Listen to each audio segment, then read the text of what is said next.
In about 2 seconds, Kareem Ali will begin to speak. Listen, I love Big Daddy Kane. I met Big Daddy Kane. He's a bigger guy than you think, but it's no way that he's greater than Rakim Allah. Rakim made a bigger impact on the art form more than any other MC you could even think about. Any other MC, not necessarily the entire culture, but the art form of rhyming, because he introduced internal rhyme scheme and he single-handedly pushed hip-hop further into more lyrical complexity than what it had been before. You have the MCs that were pre-Rakim, and then you have the MCs that came after Rakim that he influenced. He completely changed the game. I don't think you can credit Big Daddy Kane for that. In addition to that, yes, you can. You know, I don't think so. Rakim, I'm so serious. You know why? Tell me why you can. Tell me why you can, Jermaine. Because it was a three-headed monster that era. Three-headed monster that era. Where they changed the whole. You can go all with. Be honest with you, you can probably start with LL Cool J as far as the certain text, as far as structuring, right? But he didn't come in as far with the Rakim took it to another level, Jermaine. Another level. Rakim took it to a different level. Kane took it to a whole other place, bro. He had so much style. Like, okay, so style nigga. Wait a minute. Hear me out. Hear me out. Rakim didn't have a style? Rakim ain't got Rakim sound the same way today as he sounded 30 years ago.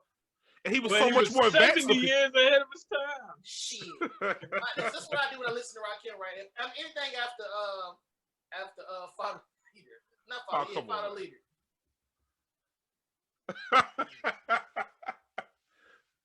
Hold on, let me switch. Okay, all right. Listen. So hear me out. Rakim. So I look at albums. If you have a classic album, I look at that like a championship ring, the way that we have people in basketball or football. If you have a championship ring and you're a great player, it elevates you, especially if you are a great player that was the driving force behind your team's success. The rings will push you above other people on the all-time list. And I don't remember Big Daddy Kane ever having a classic LP. No. He didn't have a Paid in Full. One of the greatest albums of all time. Big Daddy Kane didn't have a Follow the Leader. One of the greatest albums of all time. Let the Rhythm Hit Him was a 5-mic album in the Source of 1990 when Rakim was in his prime. Then he had Don't Sweat the Technique and 18th Letter, but at least 3, maybe 4, but at least 3 of those albums were classic albums. Big Daddy Kane never had a classic record. And Rakim, he never did. You trying to say a Big Daddy Kane? Who remembers these records? You remember songs? Wrath of Kane, you're a Canaanite. You're a Canaanite. I never in my life heard a person say that Big Daddy Kane had no. I never, in all of my life of listening to hip hop music, I've never ever heard people say. Put the records together. You got Wrath of Kane, Set It Off, Raw, Ain't No Half Stepping. But can you put that? But Rakim got a whole album of classics. Bro, if you go, it's a Big Daddy. You put. I cannot skip a song on this Big Daddy thing, bro. Follow the Leader was one of the most lyrically advanced songs in hip-hop history in 1988 and probably stayed that way and stayed that way for another 10 years. It took 10 years for people to start to catch up to Rakim. Listen to what his peers say about him. Listen to what Talib and Cannabis say about Rakim and say about Follow the Leader. You got to name 2 more people. Nas. Okay, I'll listen to Nas. Jay-Z, 50 Cent, his peers. I don't disagree with that. I'm not 10 years, I ain't gonna say all that. But I don't say Follow the Leader ain't no great. That's one of the greatest albums ever. Oh my God. But it's a Big Daddy thing is too. That's song for song, I don't know. I mean, he had cuts on there, but I don't know about the entire album. Bro. I'll let you Leviathan, I'll let you chime in here and say what you need to say. I take 7 MCs and put them in a line. Then add 7 more brothers who think they can rhyme. But it'll take 7 more before I go for mine. Then that's 21 MCs ate up at the same time. Number 1, Kane is one of those 21 MCs. When Rakim released Let the Rhythm Hit Him, the rhythm was originally hitting Kane. There were bars in there crafted for Kane's head. He was dissing Kane. And Kane didn't want somebody had misinformed Rakim saying that, yo, Kane was talking about you on Smooth Operator. And though that wasn't true, Rakim was like, let's go. What did Kane do when this happened? When Kane heard the tape, he said, he didn't say, I'm going to go write some rhymes about Rakim. He didn't say, let's go record a response. He called Rakim up like, hey, yo, why you hitting me? Like, why you hitting me, God? Like, what did I do wrong? How did I offend the Don? He ain't respond. He went and tried to explain the situation. He was seconds away from calling Minister Farrakhan on the horn to try to diffuse the situation. You say he's gonna persuade him to squash it?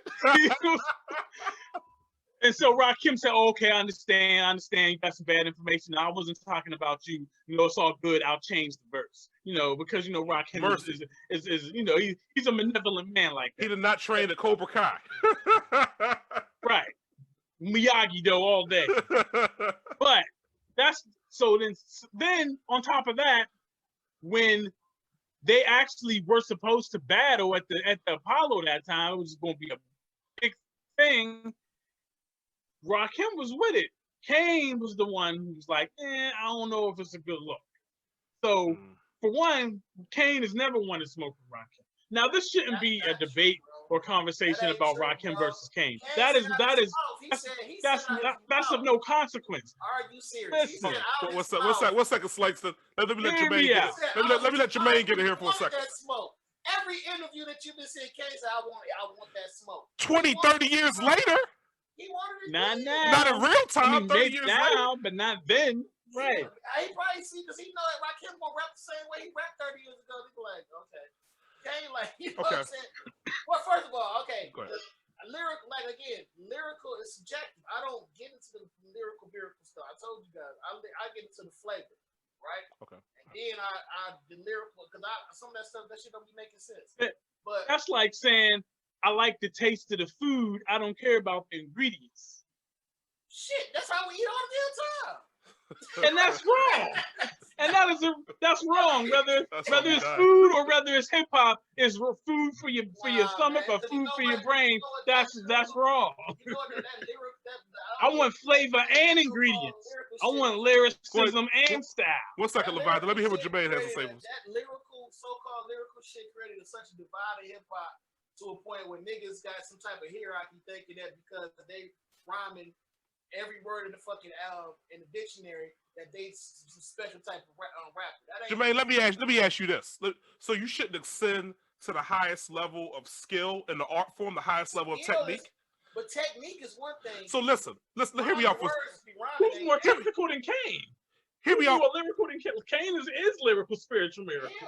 The Kane is flow. He flow. More than okay, hear me out. So if you take a supreme vocalist, listen, if you take a supreme vocalist, someone who can sing their ass off with expert control, let's say Whitney Houston, but you don't give her the credit for being a vocalist, and you wanna say someone like someone a little more average, down to earth like Summer Walker or Janae Aiko, and you give them the credit, are you saying that Whitney Houston or Mariah Carey shouldn't be held at a higher status of singing ability than people who sing lesser than them? Is Aretha Franklin not the greatest soul singer of all time? That's not a good example. It's a great example because vocalism is the same as lyricism. You're ascending to the highest levels of the art form. This is talent. You know why? You know why though? Why? What's the definition of lyrics? A lyrics. The real definition of a lyricist. Leviathan, I'll let you answer that since you have lyrical in your name. Definitions of lyrics. So I'll tell you. I'll tell you. It's the same as the real definition of music. It's about the quality. It's about and it's about and how it make you feel. And it's about the staying power. It's about how long can it pass the test of time. The same way that James Brown is the most sampled musician of all time, Rakim is the most quoted lyricist of all time. He's more quoted than any other hip hop lyricist. He's more quoted than most songwriters. Period. Like I can't even begin to amount to how many times Rakim has been quoted. So that stands out. That stands out right there. How much like from Jay-Z to whoever else you want to name, they've quoted Rakim, and a lot of times people didn't even know they were quoting Rakim. So the receipts. So the problem with what you said about those are the receipts. See, lyricism, it is quantifiable, and talent is somewhat quantifiable. For example, if you pick up a guitar, you strum it a couple times, and you try to say you're great, you're not Jimi Hendrix. There's a level that Jimi Hendrix has developed on the guitar level of technique that makes him superior to many guitar players there are. You can't be a lesser guitar player but consider the same status level of someone who didn't put the work in and didn't develop that skill level and that technique to the level of a Jimi Hendrix or a Page or a Slash. It's different. Let me today as what I was when I was born, a black man. Your racism bounces off me, I'm bulletproof. Your prejudice gets deflected, I'm bulletproof. Your hatred can't penetrate me, I'm bulletproof. My mind's